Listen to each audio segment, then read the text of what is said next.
They always said family dinners were for bonding, but this one nearly ended in murder. When my mother-in-law tried to poison me, I saw it coming and made a split-second decision that changed everything. What happened next tore the family apart. Stay with me to the end. You won't believe how it all unfolded. If this story resonates with you, tell us in the comment section. Leave a like, share, and subscribe to our channel to support us. Now let's go. I never trusted my mother-in-law. From the moment I married into their family, she treated me like an unwelcome guest at a private club, one that required old money and old blood, neither of which I had. Her smiles were thin, her compliments always laced with subtle jabs, and every family event felt like a trial I was doomed to fail. So when she called me directly, after months of silence, to invite my wife and me to a family reconciliation dinner, I didn't just raise an eyebrow. I raised every alarm bell in my head. The call came on a Tuesday afternoon, just as I was wrapping up a meeting with a vendor at my office. My phone buzzed. I saw her name and hesitated. Usually, I let those calls go unanswered, but something told me to pick up. Her voice on the other end was unusually sweet, almost too warm, like honey hiding a shard of glass. She said she wanted to mend fences, claimed she'd been reflecting on her behavior, and that it was time we moved forward as one family. I didn't buy a word of it, but my wife, Elise, lit up when I told her. She's trying, Marcus, Elise said that night as we lay in bed. Please, let's give her a chance. For me, how could I say no to that? Elise had always been caught between her loyalty to her mother and her love for me. She believed in people. Believed that kindness could fix what was broken. I didn't share that optimism, but I did share her heart. So I nodded. I'd go, but I'd keep my eyes wide open. Saturday came quickly. The dinner was set at her estate, an intimidating house perched on the edge of a hill in the rich part of town, with marble floors and staff who didn't make eye contact. We arrived just before 7, dressed to impress. Elise wore a navy silk dress, and I went with a dark suit and a polite smile. As the butler opened the massive door and welcomed us in, I immediately sensed it. Something was off. The hallway smelled of fresh orchids, but beneath it, I caught a whiff of bleach. Not from cleaning, too faint for that. More like a chemical I couldn't place. She greeted us at the door, arms outstretched, her voice sugary. Marcus. Elise. My favorite couple. Come in, come in. Her hugs were brief, her grip too firm. As we walked into the dining room, I noticed the table had been meticulously set. Candles, crystal, name cards. Mine was placed directly across from her. Special seat for our special guest, she said with a wink. I glanced at the glasses. Everyone had the same wine goblet, except me. Mine had a faint chip on the base. I brushed my thumb across it, pretending not to notice, but it sat in the back of my mind like a splinter, as the others filtered in. Her husband Gerald, Elise's 2 sisters, and their spouses. I watched her carefully. She moved around the room, laughing too hard, refilling glasses before they were half empty, glancing over at me now and then with something behind her eyes I couldn't quite read. Dinner started like any other. Small talk, expensive wine, surface-level compliments. But her tone carried an undercurrent, an edge that only I seemed to hear. When dessert was served, she stood and raised her glass. To new beginnings, she said, voice ringing like a bell. Everyone lifted their glasses. I hesitated. Just for a second. That was when I saw it. Her eyes darted toward my glass. Quick, subtle, almost like muscle memory. I caught it, though. I didn't react right away. I smiled, nodded, and reached for my glass. But instead of lifting it to my lips, I stretched across the table with a mock awkward laugh and said, Oops, I think I grabbed Gerald's by mistake. Gerald looked confused but chuckled. No harm done, Marcus. Here, he said, handing over his glass and taking mine in return. She froze, just for half a heartbeat, then recovered. But I saw it, the flicker in her expression, the tightening of her jaw. I tucked it away in my mind, said nothing, and took a sip of what had been Gerald's glass. My stomach was calm, but my heartbeat wasn't. It pounded like a drum. Something was happening here. I just didn't know what, yet. Elise leaned over and whispered, See? This is nice, right? I kissed her cheek. Yeah, I said, it's something. 10 minutes later, As Gerald dabbed his mouth with a napkin and leaned back in his chair, something shifted. His hand trembled. Then his breathing changed. Shallow. Quick. He blinked fast, his eyes darting like he couldn't focus. Then he coughed. Once, then again, harder, raspier. Everyone turned toward him. Her smile cracked. Gerald? She said, rising to her feet. He coughed again, harder this time, knocking over his water. A look of alarm crossed his face as he grabbed at his throat. The room burst into chaos. Elise jumped up. Someone called 911, and all I did was sit there, watching her. I saw her panic, not for her husband, but for herself. The paramedics arrived in less than 10 minutes, but those minutes felt like a drawn-out eternity. Gerald had collapsed onto the floor, convulsing, foaming slightly at the mouth, his eyes wide open but distant. Elise clutched my arm, trembling, and I wrapped one hand around her shoulders, gently guiding her behind me. The rest of the family scrambled in confusion, shouting, praying, crying, while her mother stood frozen, staring at the scene like she was seeing a ghost. I didn't move to help Gerald. That sounds cold, I know. But in that moment, my focus wasn't on saving him, it was on watching her. She didn't go to his side, didn't scream his name or kneel beside him. No, she stood there stiffly, hands at her sides, eyes darting back and forth between him and me. The medics worked quickly, asking questions, checking his vitals, loading him onto the stretcher. One of them turned to her. Ma'am, do you know what he might have consumed tonight? Any allergies? Medications. She stammered. And no, just wine. We had red wine with dinner and the lamb. Nothing strange. I almost laughed. Almost. But I kept my lips tight and just watched her lie with the calm of someone who thought she had buried all the evidence. When they wheeled Gerald out of the house, her daughters followed, sobbing. Elise hesitated, unsure whether to stay or go. I made the decision for her.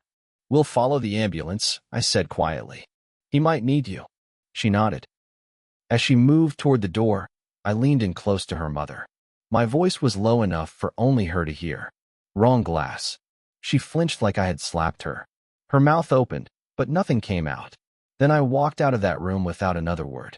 At the hospital, they rushed Gerald into the ER.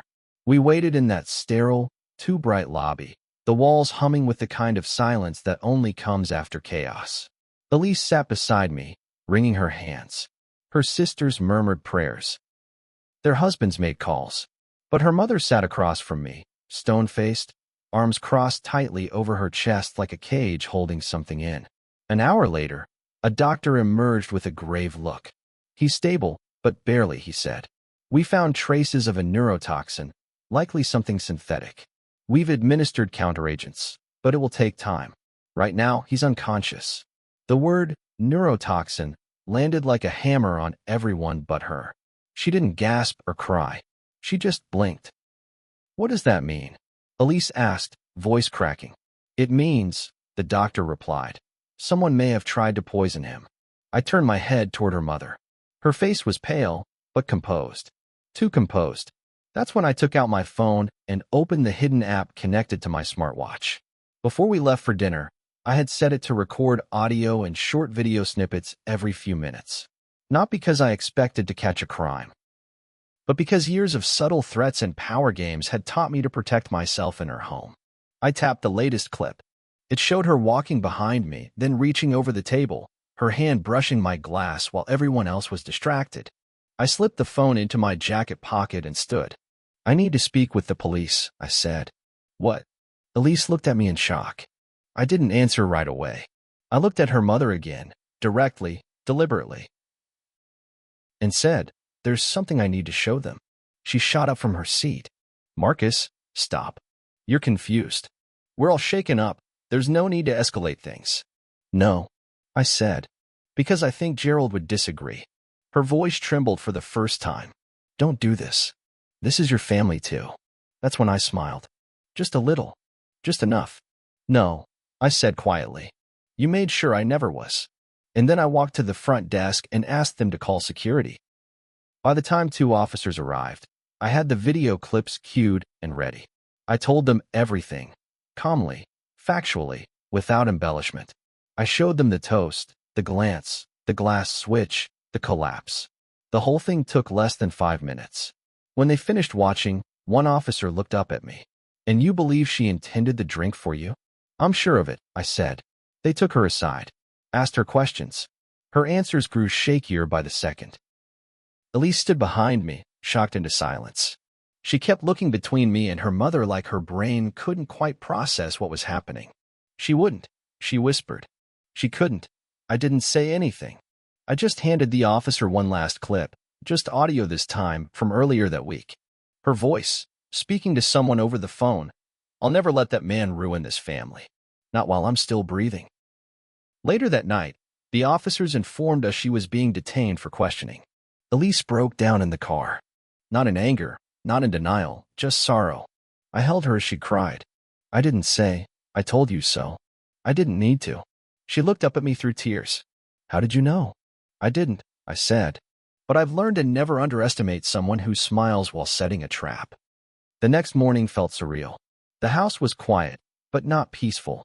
Elise barely touched her coffee as she sat across from me at the kitchen island, her eyes swollen from a night of tears. I didn't sleep either, couldn't. Not because I was afraid, but because my mind kept replaying the night over and over. Her mother's face when I whispered, "Wrong glass." The way she froze when the officer asked where she'd been before dinner was served. The haunting silence after Gerald fell. There are moments in life where everything changes, and you know it while it's happening. This was one of those moments. Elise finally spoke. "I need to go see Dad." I nodded. "You should. She's still in custody, isn't she?" "As far as I know," I said. "They're keeping her overnight for further questioning. The toxicology report gave them enough to hold her. The rest will depend on the full analysis." She looked like she wanted to ask me not to press charges. But something in her, the part that used to defend her mother at every turn, had gone quiet. She just stood up, grabbed her keys, and left without another word.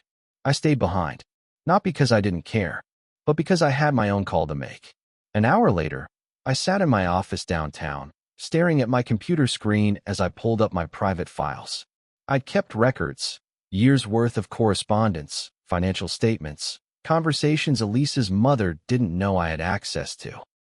I'd ignored the threats she made in passing, the way she tried to sabotage my business behind Elise's back, the time she told one of my clients I was under federal investigation. I never fought back, not really, because I thought it would ruin the family. But now, she did that on her own. I opened the folder labeled contingencies and made a call to my lawyer, Benjamin Rowe. "I need to activate the file I sent you last year," I said. There was a long pause. "Are you sure?" "She tried to poison me, Ben." "I'm sure." "Understood. I'll initiate the process." By the end of that call, I'd officially frozen the joint business trust that Elise's mother managed on behalf of her husband. As part of Gerald's advisory board, I had legal grounds to act in the event of suspected abuse or criminal action that endangered the family assets. Her attempt on my life, even if not proven yet in court, was enough to raise a red flag. That meant she was locked out, financially and professionally, until further notice. She would wake up to find her power gone. That evening, Elise returned from the hospital. She looked tired, emotionally spent. But she also looked changed. "He opened his eyes," she said. "Just for a moment. He couldn't talk, but he squeezed my hand. The doctors think he'll recover." I stood and pulled her into a hug. "That's good news." She clung to me for a while. Then she stepped back and looked me straight in the eye. "She really meant to kill you, didn't she?" "Yes. And if you hadn't switched glasses, I wouldn't be standing here." She sank onto the couch. "I want to believe she snapped, that this was a mistake. But I keep thinking about all the times she tried to turn me against you. The stories she told me when I was a kid. The way she'd smile when you weren't around and say things like, 'Eventually she'll see what you are.' I think she's been trying to get rid of you for a long time." "She didn't see me as family," I said. "She saw me as a threat." "To what?" "To control." That night, I got the call I'd been expecting. It was the lead detective on the case. "We're filing preliminary charges," he said. "Attempted murder, tampering with food and drink, and reckless endangerment. We also discovered she bought the chemical compound online using a proxy account, but we tracked the delivery address to her private office." "Do you have enough to hold her?" I asked. For now. But it's going to court, and she's already lawyered up. I thanked him and hung up. Then I stared at the phone for a long time. I didn't feel relief. I didn't feel joy. Just a heavy sort of clarity. This wasn't over. She wasn't the kind of person who went down without a fight. The next morning, Elise and I sat at the kitchen table again. She reached across and took my hand. I know I can't undo what she did, she said, but I want you to know. If she tries anything else, if she comes near you again, I'll be the one standing between you two. I nodded. I believe you. And for the first time in a long time, I believed it wasn't just love keeping us together now, it was truth. And the truth, when finally revealed, doesn't ask for permission. It just burns. 2 days later, I sat in the cold, glass-walled meeting room of the precinct headquarters, flanked by my lawyer, Benjamin, and a detective named Reyes.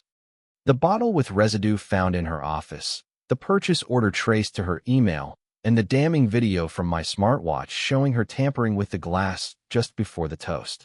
Now they wanted one more thing. They wanted my statement, for the record. I took a breath and began. I believe she wanted me gone.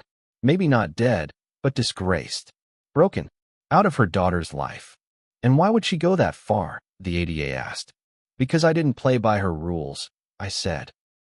She was used to control of her husband, her daughters, everything. I was the one person she couldn't manipulate. That made me dangerous to her. Detective Reyes leaned forward. And the glass switch, was that premeditated? No. It was instinct. I saw the look in her eyes just before the toast. It wasn't just suspicion, it was confirmation. Something in me knew. So I switched. If I hadn't, I let the rest hang in the air. They nodded. The ADA closed her folder. We'll prepare the charges for formal arraignment. That's when Reyes added. Her attorney is pushing for bail. Claims she's being framed. Let her try, I said. Because the person she tried to frame is still breathing. Back home, Elise was pacing. I'd kept her updated, but the weight of it was pressing down hard. The family was splintering under the pressure. Her sisters, once devoutly loyal to their mother, now didn't know what to believe. One had blocked her number. The other had refused to visit Gerald at the hospital. Elise stood in the center of it all, torn between loyalty and horror, trying to hold together the shattered pieces of a family she once thought unbreakable. She's trying to paint you as a liar, Elise said, clutching her phone. She told my aunt you faked the video and drugged Gerald yourself. I almost laughed. Of course she did. That's what manipulators do, spin the truth so hard it falls apart. But she knows we have proof. She's not playing for truth, I said. She's playing for sympathy, damage control, reputation. She's lost the game but won't accept the checkmate. Then Elise whispered the question I knew was coming. Do you think she ever loved me? I looked her in the eyes, not with coldness, but with clarity. She loved control. You were the one person she knew she could influence, until me. And when you started choosing yourself, choosing us, she saw that as betrayal. Elise broke down then. Not the kind of cry that comes from heartbreak, but the kind that rises from years of repressed truth finally coming into view. I held her for what felt like an hour. Neither of us spoke again until her phone rang. It was the hospital. Gerald had regained full consciousness. By evening, we were standing at his bedside. He looked weak, his voice raspy, but his eyes found Elise the second she walked in. She's gone, isn't she? He croaked. Elise nodded through tears. They're holding her. He turned slowly toward me. I owe you my life. You don't owe me anything, I said, but I need to ask you something. He nodded. Did you know? About what she was planning. Anything at all? His eyes filled with shame. I knew she hated you. I knew she'd tried things before. Called in fake reports to your business contacts. Fed Elise lies. But poison. He looked away. No, I didn't think she'd go that far. He paused, voice breaking. I thought I could keep her rage contained. I was wrong. I nodded slowly. He wasn't innocent, but he wasn't evil. Just another man caught in the undertow of a woman who thrived on silence and obedience. And for once, he was done being silent. There's something you should know, he said weakly. Years ago, I changed the estate plan. If she's convicted of a felony, she loses all rights to my assets. Elise's eyes widened. You did that without telling her? I had to protect what was left, he said. From her. Later that night, Elise and I sat in bed, the weight of everything pressing down. But there was something else in the room too, something that hadn't been there in weeks. Resolve. She's not getting away with this, Marcus, Elise said firmly. I'll testify. I'll say everything I know. Even the things I was too afraid to say before. I reached out, took her hand, and gave it a squeeze. She already lost the one thing she never thought she would, I said. What's that? You. The court date was set within weeks. In that time, the media caught wind of the case. Not the full story, just whispers of a high society family dinner gone wrong, an attempted poisoning, and a prominent woman in handcuffs. Elise's mother had always been obsessed with appearances, with controlling the narrative. Now, her name was on every local news banner, her face pixelated on screens, her family's private shame spilled like wine on white carpet for everyone to see. She tried to spin it, of course. Her lawyer released a statement claiming she was a victim of misunderstanding and that the evidence presented was misleading, taken out of context. But evidence doesn't lie. The poison was real. The bottle was traced. And the video from my watch, though blurry, showed her hand at the glass with no one else nearby. The public turned quickly. No one cheers for the powerful when they fall, at best. They watch, at worst. They pull up lawn chairs and popcorn.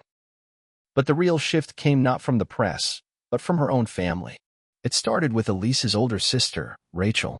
We'd barely spoken since the dinner, her face tight with disbelief, denial coloring her words. But one morning, she showed up at our door, holding a folder. Elise let her in without a word. Rachel sat at our kitchen table and opened the folder. These are letters, she said. Emails. From Mom to me. From when Elise first started dating you. I leaned forward. Elise froze. She told me to look into you, Rachel said. She asked me to run a background check. Said you were dangerous, that you were trying to isolate Elise from the family. She told me if I loved her, I'd help her get out. Did you? Elise asked, her voice barely above a whisper. Rachel nodded, ashamed. I did. I called a friend at a private firm, but they found nothing.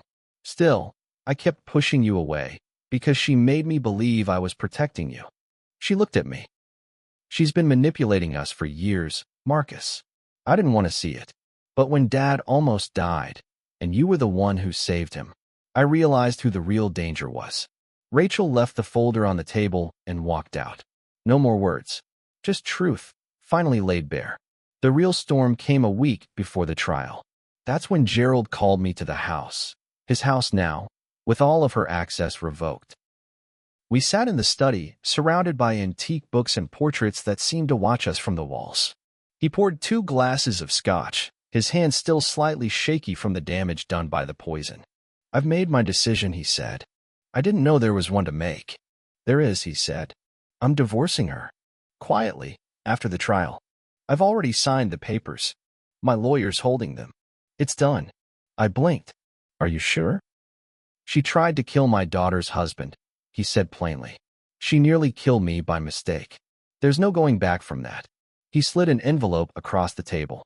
Inside were documents, his updated will, trust changes, statements of intent.